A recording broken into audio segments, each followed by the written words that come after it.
কি ব্যাপার মা, ফোন দিচ্ছে তুমি বারবার কেটে দিচ্ছ কেন? জানো না বড় ভাইয়ের বিয়ে? তাতে কি হয়েছে? আমি ফোন রিসিভ করব না, আমি কথা বলবো না। আমি সবকিছু রেডি করছি, তুমি যাবে না? না, আমি যাব না। কেন?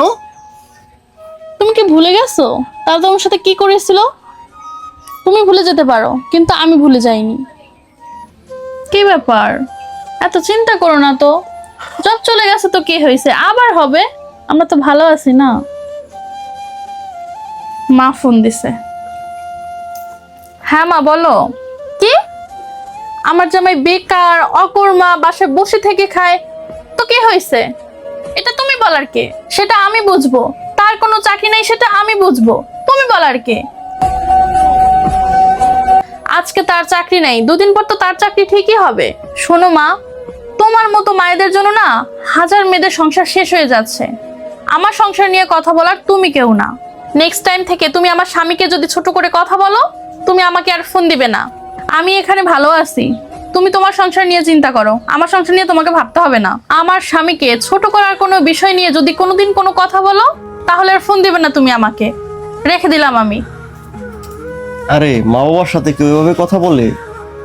তো কিভাবে কথা বলবো? সবার আগে আমার স্বামী, আমার মা বাবাও এখন পর। আরে এইটা কোনো বিষয় হলো? এটা তো তোমার বাবা মাই বলছে, তাই না? তোমার কাছে বিষয় না হোক, সবার আগে আমার স্বামী। আমার বাবা মা যদি আমার স্বামীকে নিয়ে কথা বলে, আমার স্বামীকে ছোট করে কথা বলে, তুমি যখন বেকার ছিলে, তোমার যখন চাকরি ছিল না, তখন তারা তোমাকে কত অপমান করেছে তুমি কি জানো?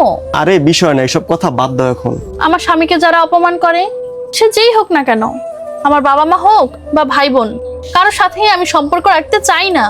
কারণ মেয়েদের বিয়ের পরে একমাত্র বিশ্বস্ত স্থান, দেখাশোনার স্থান, যেটাই বলো না কেন, মেয়েদের সবকিছুর ঊর্ধ্বে তার স্বামী। তখন আমি আসলেই বেকার ছিলাম, তো বেকার মানুষকে বেকার বলছে, এখানে সমস্যার তো কিছু না, ঠিক না? কেন বলবে? নিজের বাবা মা হয়ে নিজের মেয়ের সংসারে অশান্তি সৃষ্টি করার কথা কেন ভাববে? ওই কথাটা শুনে আমি যদি তোমার সাথে খারাপ ব্যবহার করতাম, কারণ যেহেতু বাবা মা বলছে, সেটা তো অবশ্যই রাইট কথা, তাই না? কারণ আমরা তো সবসময় মনে করি যে বাবা মা যেটা বলবে সেটাই ঠিক কথা, কিন্তু আমি তো তা মনে করিনি। তখন কি আমার স্বামীর পাশে এসে কেউ দাঁড়িয়েছিল? ক্ষত স্থান যখন একটা জায়গা কেটে যায়, সেটা কি সাথে সাথে শুকিয়ে যায়? যায় না তো, সেখানে কিন্তু একটা দাগ থেকেই যায়। ওই দাগটা এখনো আছে, সেই দাগটা এখনো আমার মনে আছে। এই কথাটা যদি অন্য মানুষ বলতো, তাহলে হয়তোবা আমার মনে থাকতো না, কিন্তু এই কথাটা আমার নিজের মানুষ বলেছে, তাহলে আমি কি করে ভুলি এই কথাটা, বলো? আমার আগুনের ছায়া